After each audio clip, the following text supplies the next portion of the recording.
Commander Ethan Reeves stood at the observation deck of Earth's orbital station, his eyes fixed on the approaching alien vessel.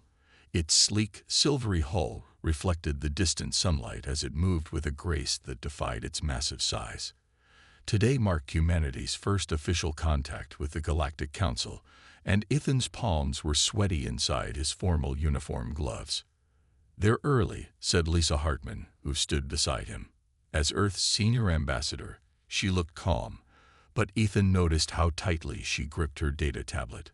"Better early than never," Ethan replied, trying to sound more confident than he felt. The alien ship docked with barely a sound. When the airlock doors slid open, Ethan's breath caught in his throat. The being that stepped through stood nearly 8 feet tall, with scaled skin that shimmered between deep green and blue. Vertical pupils and amber eyes studied the humans with an unreadable expression. "I am Thorvac, representative of the Galactic Council," the alien said in perfect English. "I bring greetings from the 27 spacefaring species of our Union." Ambassador Hartman stepped forward. "Welcome to Earth, Representative Thorvac. We are honored by your presence." The meeting moved to the station's conference room, where Thorvac displayed a holographic map of the galaxy. A small blue dot blinked near the outer edge of one spiral arm. "This is your solar system," Thorvac explained, then pointed to red and purple areas that surrounded Earth's position. "And these are territories claimed by the Aldari Dominion and the Vesperian Collective, respectively." Ethan leaned forward. "Are they members of your council?" "Indeed. Unfortunately, they have been in conflict for over 300 years regarding ownership of several resource-rich systems near your location." Lisa's expression hardened. "Are you saying Earth is caught between two warring alien factions?" "Precisely why the Council voted to make contact now," Thorvac said. "Your recent deep space explorations were detected by both parties. It is only a matter of time before they approach you independently." "And what does the Council offer?" Ethan asked. "Protection, membership, access to technology centuries beyond your current development. In exchange, Earth would agree to abide by Council laws and regulations." Lisa crossed her arms. "That sounds suspiciously like we'd be giving up our sovereignty." Thorvac's head tilted in what might have been the alien equivalent of a smile. "Ambassador Hartman, the Council does not seek to rule Earth. We offer alliance. The alternative is to face the Aldari and Vesperians alone." Before anyone could respond, alarms blared throughout the station. A young officer burst into the room. "Commander, alien vessels are engaged in combat near Jupiter's orbit." The group rushed back to the observation deck. The station's long-range sensors displayed 2 fleets of ships exchanging fire around Jupiter's moons. "Aldari and Vesperian scout forces," Thorvac said quietly. "A minor skirmish by their standards." Ethan watched in awe as the alien ships moved in perfect formations, their weapons firing in synchronized patterns. The battle looked almost choreographed, with ships retreating after taking specific amounts of damage, others moving forward to take their place. "They're so orderly," Ethan murmured. "Of course," Thorvac replied, seeming confused by Ethan's observation. "All warfare in civilized space follows the protocols of regulated engagement." Lisa turned to the alien representative. "Regulated engagement. War has rules, Ambassador Hartman. Has your species not established similar protocols?" The look exchanged between Ethan and Lisa told Thorvac everything. The alien's inner eyelids blinked rapidly in what humans would later learn was an expression of deep concern. "I see," Thorvac said after a long pause. "The Council will find this most interesting." As they watched the distant battle unfold with its precise, calculated movements, Ethan had the unsettling feeling that humanity had just revealed something important about themselves, something that clearly disturbed their new alien contact. "Tell me, Commander Reeves," Thorvac asked suddenly, "how does your species approach conflict resolution when diplomacy fails?" Ethan answered honestly, "We do whatever it takes to win." The alien representative went very still, and in that moment, An invisible line was crossed, one that would eventually lead to humanity's unique position in galactic politics. 6 months after first contact, Captain Olivia Winters led her security team through the gleaming corridors of Harmony Point, the massive orbital station built by the Galactic Council at the edge of Earth's solar system. The station served as the central hub for diplomatic relations between Earth and the 27 alien species of the Council. Olivia nodded to her team to wait outside as she entered the observation lounge. The room's vast windows offered a clear view of a designated area of space where small flashes of light indicated an ongoing practice engagement between Aldari and Vesperian forces. Dr. Alan Grayson already stood at the window, his attention fixed on the distant battle. As Earth's leading military historian, he had spent months studying alien combat doctrines. Still watching the light show, Olivia asked as she joined him. Alan didn't look away from the window. It's fascinating. They've been at this for 3 hours, and neither side has lost a single ship. Is that good or bad? It's different, Alan replied. They're following preset patterns. Look there, see how the Aldari ships just retreated. They reached their damage threshold according to the rules. Olivia squinted at the distant flashes. Rules of war still sound strange to me. Strange to all of us. Alan finally turned to face her. I've been studying their historical records. These species nearly destroyed themselves in ancient wars, just like we almost did. But their solution was different from ours. How so? Instead of developing deterrence or balance of power, they formalized combat itself. War became regulated, like a sport with high stakes. A new voice joined their conversation. An apt observation, Dr. Grayson.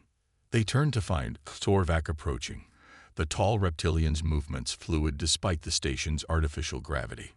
Representative Sorvak. Olivia greeted him with a respectful nod. We were just discussing your approach to warfare. Indeed. I have been authorized to invite Earth to observe the upcoming regulated engagement between the Aldari Dominion and the Vesperian Collective. It will settle our 300-year conflict over the Nyx star system. Alan's eyes widened. You're going to end a 3-century war with a single battle. That is the purpose of regulated engagement, Sorvak explained. Both sides agree to terms, field agreed-upon forces, and the victor claims the disputed territory. It minimizes overall destruction and loss of life. Olivia frowned. What stops the losing side from simply refusing to accept the outcome? Sorvak's head tilted in that now familiar gesture of surprise. That would violate the Combat Honor Code. No species has broken the code since its establishment 9,000 years ago. Alan and Olivia exchanged glances. The concept seemed almost naive to human sensibilities. Perhaps understanding would be easier with examples. Sorvak continued, activating a holographic display. These are the casualty figures from all major galactic conflicts over the past century. The humans stared at the numbers in disbelief. This can't be right, Olivia said. The total deaths in all these wars combined is less than a single day of casualties in some of our worst human conflicts. Precisely why the Council finds human military history so disturbing, Sorvak replied. Your approach to warfare seems designed to maximize, rather than minimize, destruction. Ellen studied the alien carefully. You're afraid of us, aren't you? Sorvak was silent for a long moment. Fear is not the correct term, Dr. Grayson. The Council is concerned.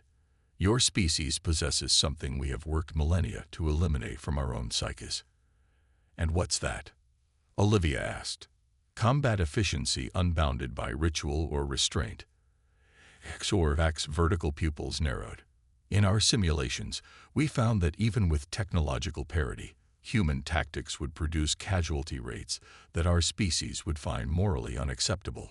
As the distant battle continued with its careful, choreographed movements, Olivia suddenly understood why the Council had been so eager to bring Earth under its protection and its rules.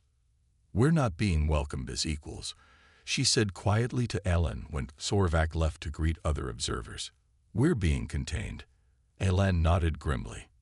"The question is, are they protecting us from the galaxy, or protecting the galaxy from us?" 1 year after Earth's first contact with the Galactic Council, Lieutenant Commander Nathan Perry stood in the training hall of the Council's Observer Corps facility. Around him, 15 other humans had been selected to witness the upcoming decisive battle between the Eldari and Vesperians. Nathan watched as engineer Samantha Boyd easily outmaneuvered an Eldari instructor in a tactical simulation. "Simulation complete," announced the computer voice. "Human victory. Unconventional tactics detected." The Eldari instructor, a tall, four-armed being named Kreltor, shut down his console with obvious frustration. "Engineer Boyd, you have once again violated standard battle protocols," Kreltor said. "You cannot simply ignore the established patterns of engagement." Samantha shrugged. "The goal was to win the simulation. I found a faster way." "That is precisely the problem," Kreltor replied. "War is not about finding faster ways.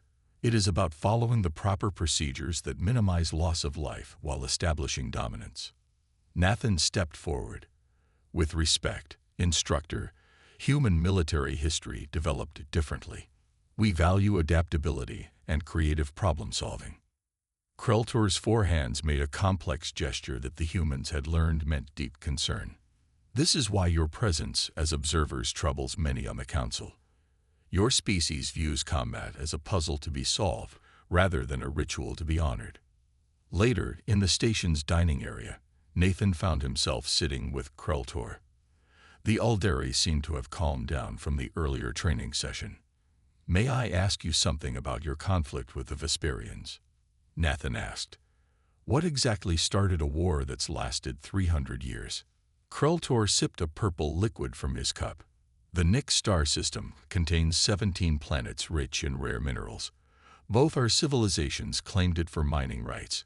Neither would yield, so we entered regulated conflict according to Council law. 300 years seems like a long time to settle a mining dispute," Nathan said. "The time frame is irrelevant," Kreltor replied. "What matters is that the conflict remained contained to designated battle zones, with minimal casualties and no civilian targets. This is civilized warfare." Nathan thought about Earth's bloody history. On our world, wars often end when one side cannot continue fighting, or when the cost becomes too high for either to bear. Kreltor's eyes widened. "You mean you fight until one side is destroyed, or economically ruined?" "Sometimes," Nathan admitted. "We've learned from our mistakes, but yes."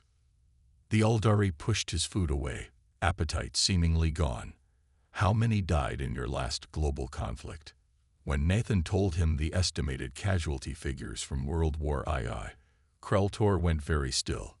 "That exceeds the total casualties from all galactic conflicts in the past 2,000 years, the alien said quietly. Across the room, Admiral Frank Morrison, Earth's military liaison, watched the humans interact with the various alien species.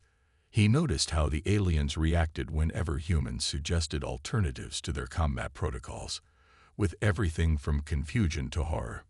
Morrison had received private briefings on the classified assessment of humanity's position in galactic society.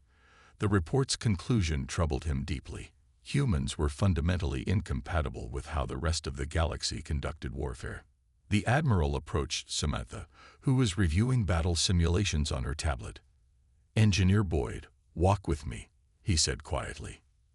As they moved through a less crowded corridor, Morrison spoke in low tones. "The Council representatives have expressed concerns about our participation in the Observer mission." Samantha looked confused. "But we're just watching, not fighting." "It's not what we might do," Morrison explained. "It's how we think. During your simulations, Council analysts have been studying human problem-solving patterns, what we consider normal tactical thinking. They find deeply disturbing." "That seems extreme," Samantha said. Morrison shook his head. "Not to them. They've built entire civilizations around predictability and protocol. We represent chaos. As Nathan joined them, Morrison looked at both officers seriously. "When we observe the battle next week, follow every rule exactly. No suggestions, no improvisations. The future of Earth's relationship with the galactic community may depend on it." Neither Nathan nor Samantha realized how prophetic those words would prove to be. The day of the regulated battle arrived. Nathan and Samantha boarded a council observation vessel positioned at the edge of the Taurus Void, a vast empty region of space designated as the official battlefield. The observation deck buzzed with representatives from various council species, all watching as the Aldari and Vesperian fleets took their starting positions. "Remember what Admiral Morrison said," Nathan whispered to Samantha. "We're just watching. No comments, no suggestions." Samantha nodded, though her eyes remained fixed on the tactical displays. "I know, but look at the Vesperian shield configuration. Their modulation pattern has a 3-second vulnerability gap." "Not our problem," Nathan replied firmly.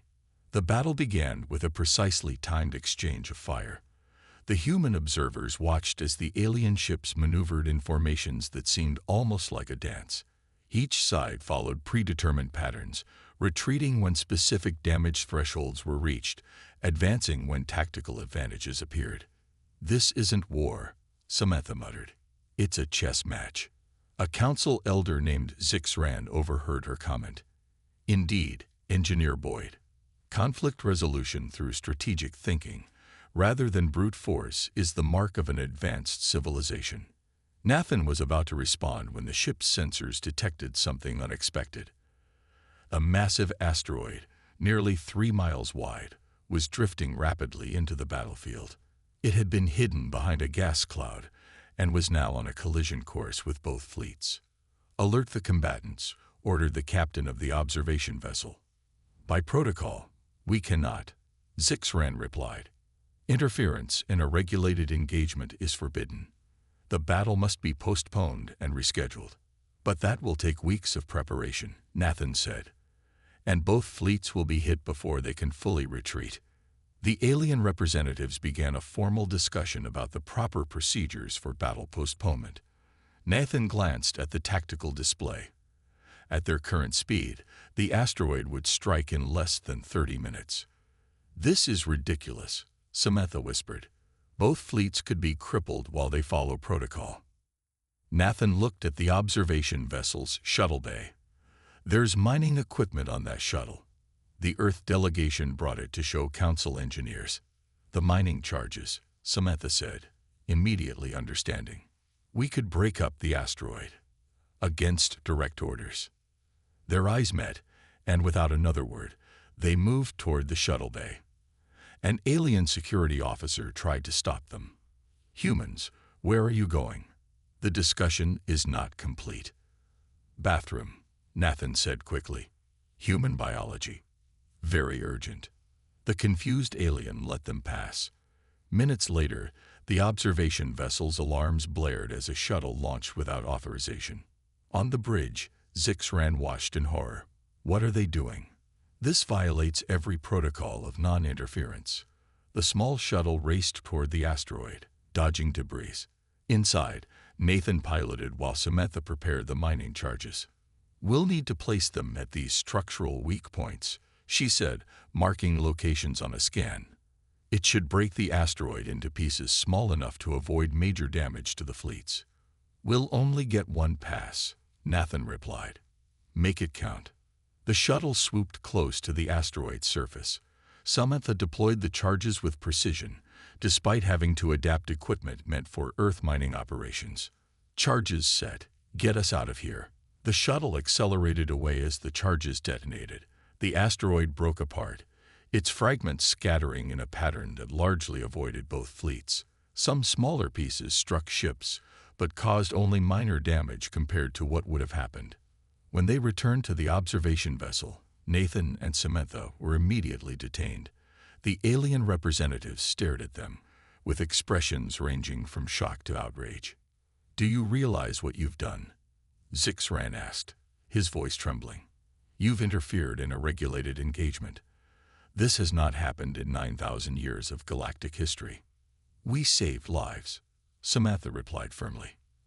"That was not your decision to make," the alien said. "The proper protocols would have gotten people killed," Nathan interrupted. "Where we come from, saving lives takes priority over following protocols." The silence that followed was deafening. The two humans suddenly realized they had just changed the course of humanity's relationship with the galactic community forever. 3 days after the asteroid incident, Nathan and Samantha stood before the Council Tribunal. The massive chamber held representatives from all 27 member species. The humans were positioned in the center of the room, on a raised platform that left them exposed to the stares of hundreds of alien eyes. Elder Zixran addressed the tribunal from a high podium. "We are gathered to address an unprecedented violation of the combat neutrality doctrine. For the first time since the establishment of regulated engagement, observers have directly interfered in a sanctioned battle." The room filled with murmurs in dozens of alien languages. Nathan spotted a familiar face in the crowd. Grace Martins, Earth's top human rights attorney, had been sent to defend them. "The evidence is clear," Zixran continued, activating a holographic display that showed the shuttle mission. "These humans acted without authorization, disrupting a conflict that has been carefully managed for 3 centuries. Grace stepped forward. "Honorable Council, my clients acted to prevent loss of life. The asteroid would have caused significant casualties to both fleets." "That was not their decision to make," Zixran replied firmly. "The proper procedure was to postpone the battle." "By the time your discussion concluded, it would have been too late," Samantha said, unable to remain silent. A tall, willowy alien with pale blue skin rose from among the council members. "I wish to show the complete recording from the observation vessel," she said. Zixran seemed uncomfortable. "Is that necessary, Representative Nylva? The facts are not in dispute." "Not the facts, but perhaps the context," Nylva insisted. The display changed to show the entire sequence of events, including what happened after Nathan and Samantha took the shuttle. The recording showed the council representatives still engaged in formal discussion when the first asteroid fragments would have struck. It also showed something else, the precise timing of the humans' intervention. "Note the efficiency," Nylva said. "From decision to completion, these humans identified the threat, developed a solution, and executed it in under 20 minutes, using improvised equipment, no less." The chamber grew quiet. Nathan noticed that many of the aliens seemed more disturbed by this observation than by the actual violation of their rules. "This is precisely the issue," Zixran said. "Such rapid, unplanned action is dangerous. It circumvents proper deliberation." Grace seized the opening. "Dangerous. They saved both fleets." "They did," Nylthut agreed. "But consider the implications. 2 humans with minimal resources accomplished in minutes what would have taken any council species weeks of planning." Nathan suddenly understood. It wasn't just that they had broken the rules. It was how easily they had done it. The tribunal played additional footage, classified recordings of various council species watching the humans during observer training sessions. The aliens' reactions showed not just surprise at human tactics, but something deeper, fear. "The real issue before this tribunal," Zixran finally admitted, "is not merely the violation of protocol. It is the demonstration of human tactical improvisation, a concept alien to our combat doctrines.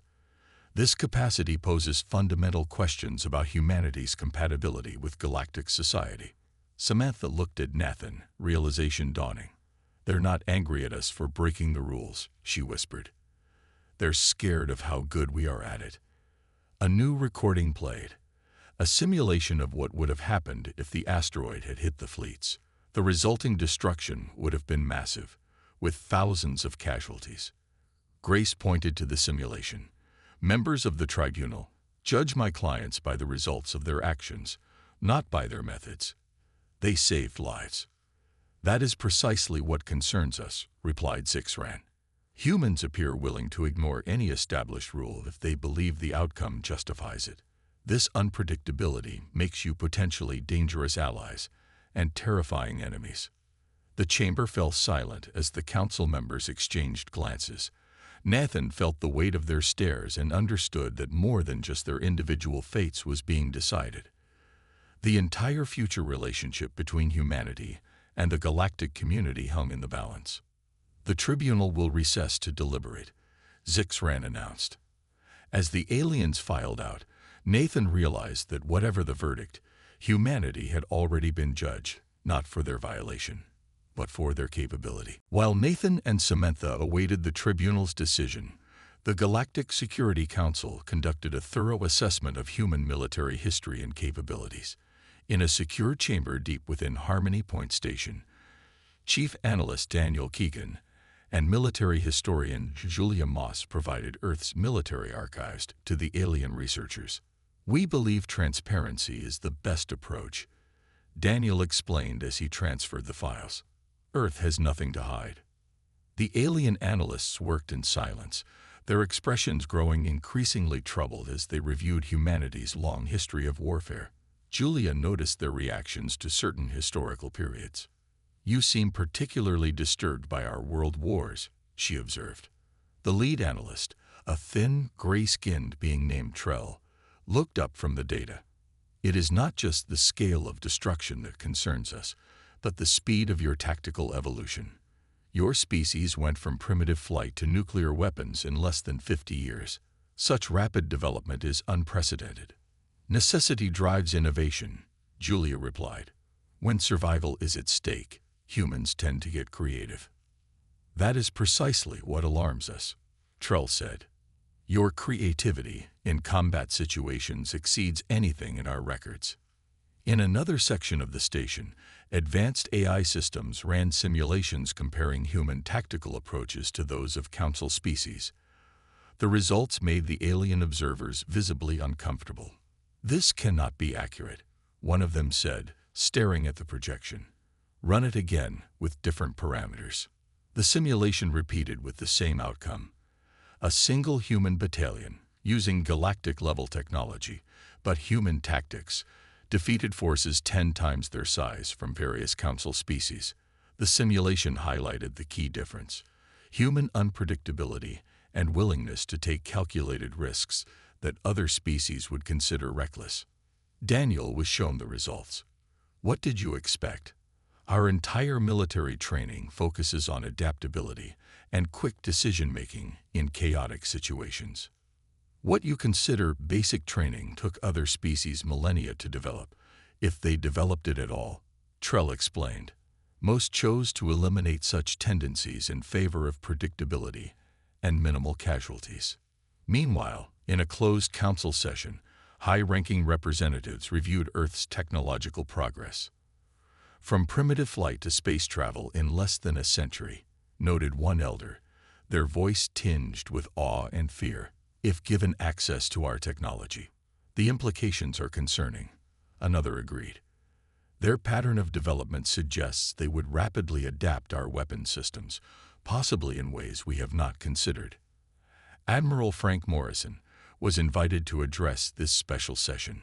He stood tall before the alien representatives, aware that Earth's future in the galactic community hung in the balance.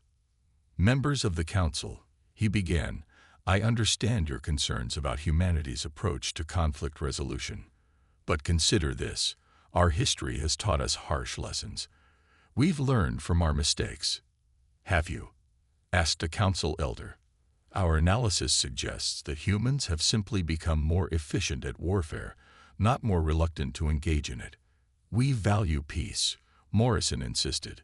"As do all species," the elder replied.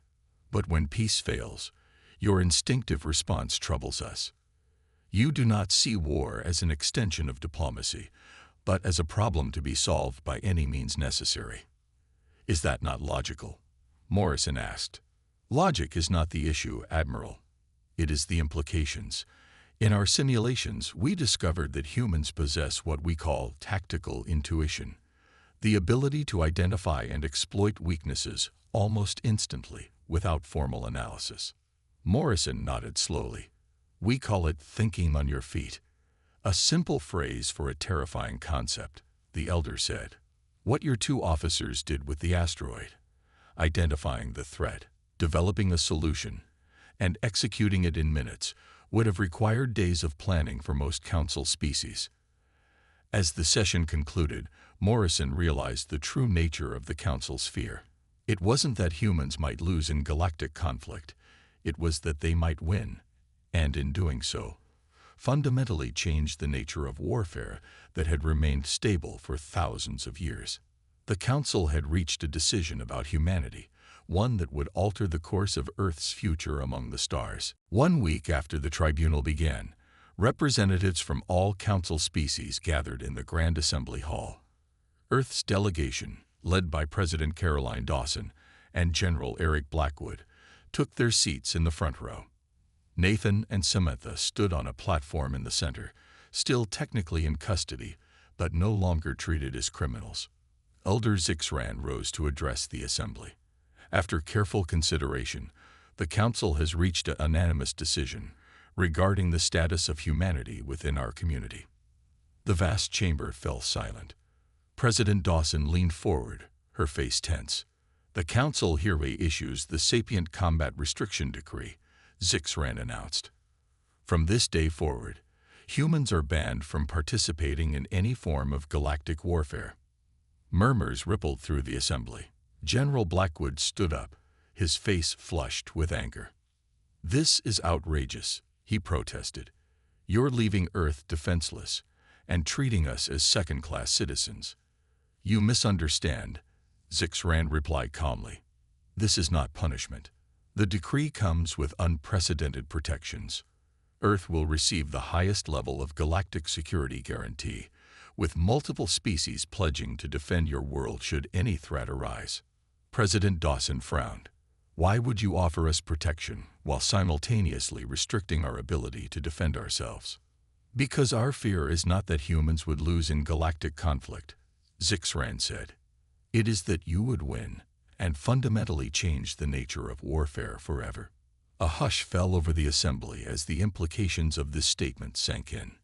Later that day, Helwervac requested a private meeting with Ambassador Lisa Hartman. They stood in a small observation room overlooking the vast expanse of space. "You must understand the context of today's decree," Sorvac explained. "The Council has existed for over 10,000 years.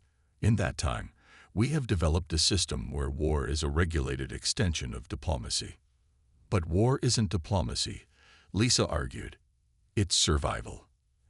"And that is precisely the difference," Sorvac said. "Your species thinks in terms of victory at any cost.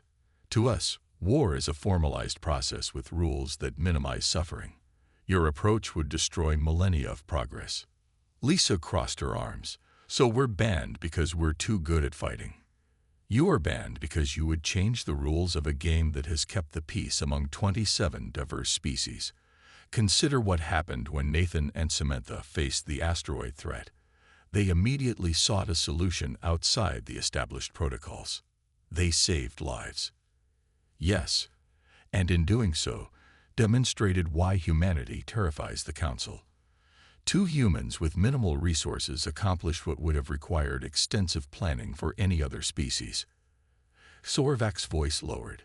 "The simulations we ran afterward were even more disturbing." "What simulations?" "We analyzed how humans might utilize Council technology in combat situations. The projected casualty rates were unacceptable by our standards."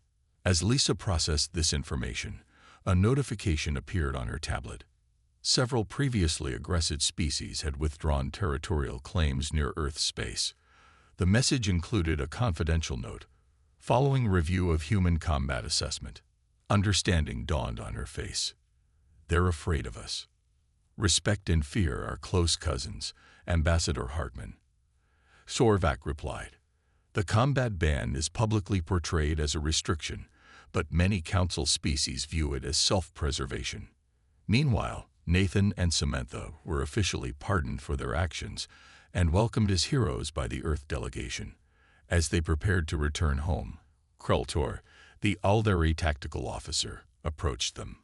"I wanted to thank you," he said, his forearms making a gesture of respect.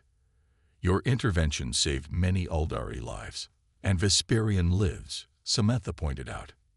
Indeed, which is why both our peoples have agreed to withdraw claims to the disputed star system and establish it as a joint development zone. Kreltor hesitated. 300 years of conflict resolved because two humans could not follow simple instructions. As the Earth delegation departed for home, they carried with them a new understanding of humanity's place in the galaxy. They were not being punished or restricted. They were being contained, like a force of nature too powerful to be allowed free rein in the delicate ecosystem of galactic politics. 5 years passed since the Human Combat Restriction Decree. Commander Ethan Reeves, now Ambassador Reeves, adjusted his formal uniform as he prepared to attend the Centennial Galactic Summit. The grand event brought together representatives from all 27 council species to discuss matters of galactic importance. Earth had changed dramatically in those 5 years. Alien embassies dotted major cities, and cultural exchanges flourished. Human art, music, and literature fascinated galactic visitors, while Earth eagerly absorbed the knowledge and technologies shared by their new allies. Ethan entered the massive summit hall aboard Harmony Point Station. He noticed how aliens who once regarded humans with suspicion now greeted him warmly. His translator badge worked overtime as representatives from various species approached to exchange pleasantries. Ambassador Reeves called a familiar voice. Ethan turned to see Chlorvac approaching. The tall reptilian diplomat had become one of humanity's strongest advocates on the council. "Quite a change from our first meeting," Ethan remarked as they walked through the crowded hall. "Indeed, few could have predicted how quickly your species would adapt to galactic society," Sorvac replied. "Except for the combat restriction," Ethan said with a small smile, "which has proven beneficial in unexpected ways." Sorvac countered. "Have you noticed something about the Aldari-Vesperian conflict?" Ethan nodded. "It's over. 3 centuries of fighting ended within months of our incident. Not just their conflict. Overall galactic military engagements have decreased by 68% since Earth joined the Council." Before Ethan could respond, his communication device beeped. It was a message from Lisa Hartman, now Earth's senior council representative. The message contained a single file labeled Classified Council Memo, leaked. Ethan found a quiet corner and opened the file. As he read, his expression shifted from curiosity to amazement. The memo detailed the Council's true assessment of humanity. Far from being a punishment, the human combat restriction had always been about protecting other species from humans. The document described humans in terms that would have seemed absurd to Ethan before. The species known as humans do not wage war as we understand it. When threatened, they do not engage in combat.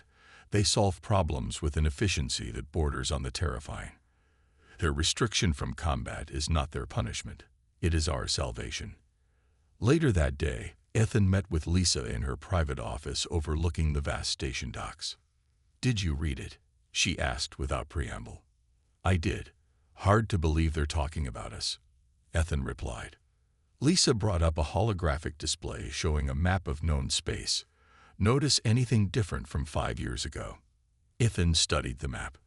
The colored territories that once showed numerous conflict zones had mostly turned green, indicating peaceful regions.